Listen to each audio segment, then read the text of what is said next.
Hello all, I am the Senior Commercial Banker at Turner Group Consultants in Brisbane, and I'm here today to enlighten you all on the influence that macroeconomic indicators have on economic decision making, the impact of global tariffs and trade wars around the world, and the impact it has on businesses, and the impact that behavioral economics can have on decision making, and finally, how artificial intelligence is influencing the labour market.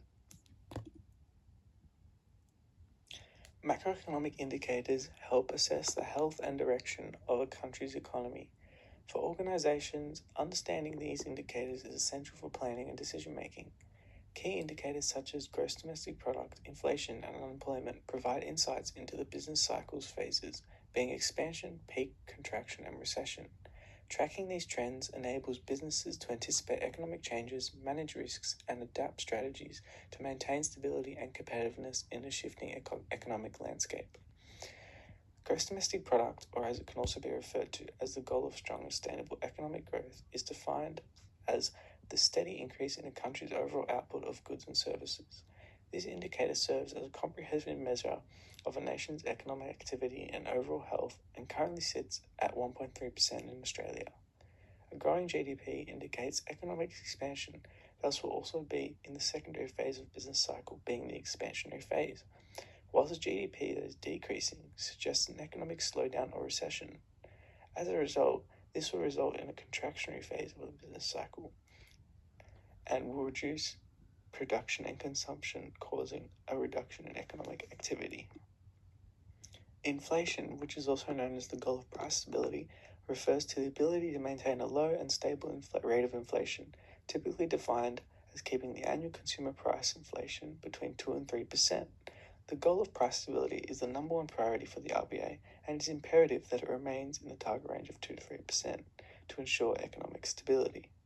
In relation to the business cycle, if inflation increases outside the target range, this will result in the economy being in an expansionary phase or peak. To curtail this, the RBA will introduce contractionary pressures to curtail the rise in inflationary pressures. Contrastingly, if inflation decreases outside the target range of 2 to 3%, this will result in the economy being in a contractionary phase of the business cycle due to consumer confidence and expenditure being low, resulting in a reduction in economic activity. Unemployment is where a business aims to maximize the number of people who are employed in the labor market, aiming for a situation where nearly everyone who wants to find a job can find one. In relation to the business cycle, unemployment has an inverse relationship with the business cycle. As the unemployment rate increases, this will cause a reduction in economic activity due to disposable incomes also decreasing, therefore reducing economic activity.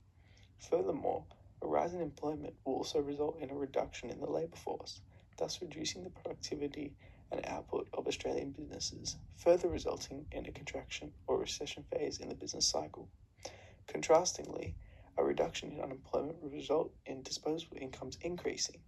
Thus, consumers are more confident to spend rather than save due to financial security, thus ultimately causing an increase in national consumption and therefore production, resulting in the economy being in an expansionary phase or peak in the business cycle.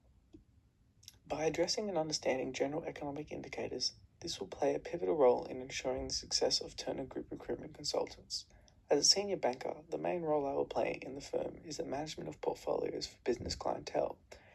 This involves electing and overseeing a group of investments that meet the long-term financial objectives and risk tolerance of a client.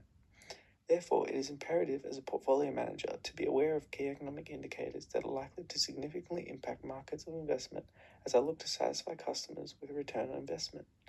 Furthermore, by understanding where an economy sits within the business cycle could also majorly benefit my research, as this will provide me with evidence in regards to whether the economy is contracting and heading into a recession or heading into an expansionary peak, thus enabling me to alter my portfolios accordingly. Beyond the direct impact of US tariffs on Australian exports, escalating global trade tensions can negatively affect Australia's broader business environment. Increased economic uncertainty discourages investment and expansion as businesses hesitate amid unpredictable trade policies.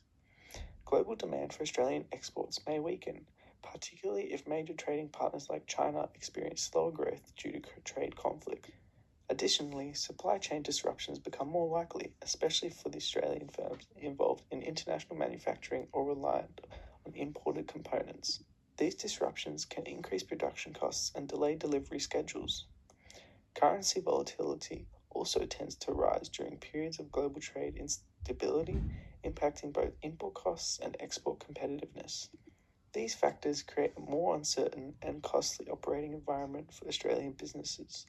To remain resilient, firms must strengthen risk management strategies, diversify markets and suppliers, and closely monitor international trade developments. Trade tensions thus pose both economic and strategic challenges for Australian industries. In relation to the impact this will have on Turner Group consultants, tariffs will play a pivotal role when I, as a senior commercial banker, am managing my clientele's portfolios. As there will be major supply chain disruptions and global economic uncertainties, economic decision-making will play a significant role when identifying which markets to invest in, as well as the amount of risk my clientele aims to take. For those who are seeking high risk, high reward, their investment portfolio will be contrastingly different to those who are seeking low risk and a steady rate of return. Behavioral economics offers valuable insights into why individuals often choose unhealthy food options even when they express a desire to eat more healthily.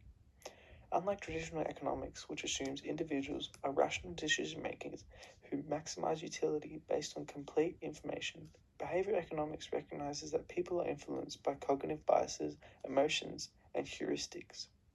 One key concept is present bias, where individuals place more value on immediate rewards, such as the taste and convenience of fast food, than on future benefits like improved health or weight loss. This tendency leads to choices that favor short-term satisfaction at the expense of long-term well-being. Status quo bias also plays a pivotal role, where people stick to habitual food choices due to resistance to change, even when healthier food options are available. Decision fatigue further reduces individuals' ability to make healthy choices, particularly after a long day of work or stress, leading to impulsive eating. Framing effect and marketing strategies also heavily influence food decisions, as people respond differently depending on how options are presented. In contrast to traditional models, behavioral economics acknowledges that preferences are not always stable or rational. Understanding these behavioral patterns allows policymakers and businesses to design better inventions, such as nudges, to promote healthier eating behaviors. Artificial intelligence is transforming the labor market, affecting skilled and unskilled workers differently. Using standard labor market diagrams, we can analyze these changes. In the unskilled labor market, AI acts as a substitute for routine and manual tasks, shifting the demand curve leftward. Therefore, as AI replaces unskilled workers, there is a reduction in the quantity demanded. This results in a reduction in the price of unskilled laborers, decreasing wages and reducing employment for unskilled workers.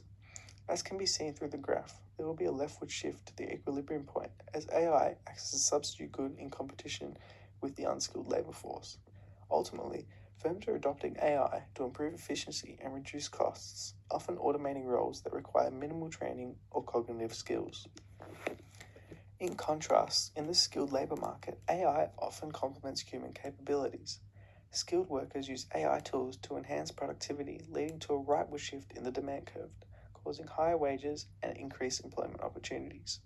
Moreover, this will cause a shortage in the market for skilled laborers as managers look for staff who can utilize AI. Furthermore, disposable incomes increase for skilled laborers, causing a new equilibrium point to the right, as can be seen in the diagram below. New AI-driven industries also create roles that require advanced technical knowledge, further increasing demand for highly educated workers. Therefore, these modern-day changes in AI are expected to increase wage inequality. As skilled workers benefit from rising wages and job creation, unskilled workers face job losses and declining earnings.